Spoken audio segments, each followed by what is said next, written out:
Bismillah. Kadang-kadang, kita bukan tak tahu mana yang baik atau buruk, tapi bisikan halus dalam hati membuatkan kita terleka.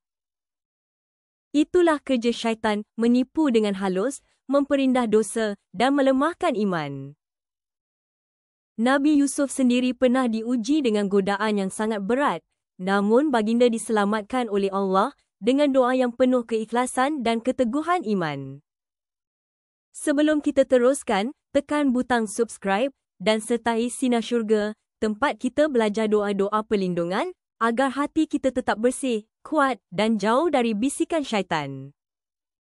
Setiap hari kita berdepan godaan nafsu, pujian, harta dan kemewahan dunia. Kadang-kadang kita rasa lemah untuk menolak, walaupun tahu itu salah.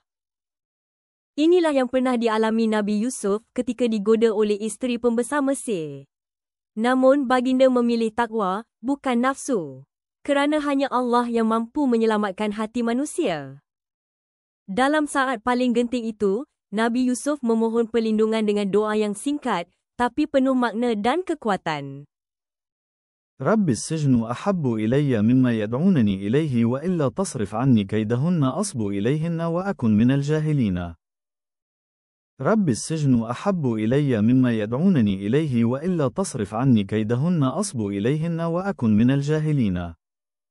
Ya Tuhanku, penjara lebih aku sukai daripada apa yang mereka ajak aku kepadanya.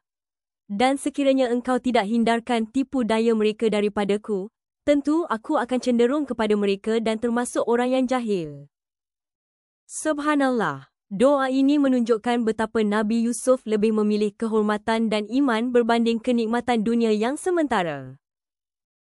Baginda tahu, tanpa pertolongan Allah, tiada seorang pun mampu melawan nafsu dan tipu daya syaitan. Maka baginda berlindung sepenuhnya kepada Allah.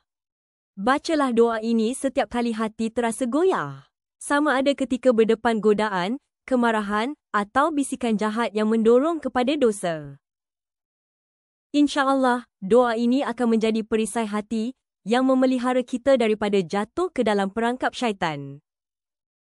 Dan jika terlanjur, segeralah kembali dengan istighfar dan taubat kerana Allah sentiasa menunggu hamba-Nya kembali.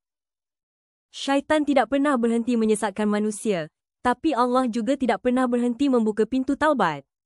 Maka, jangan berputus asa. Bacalah doa Nabi Yusuf ini setiap kali anda diuji dengan keinginan atau bisikan jahat. Mohon perlindungan dari Allah, dan Dia pasti akan menjauhkan kita dari segala keburukan.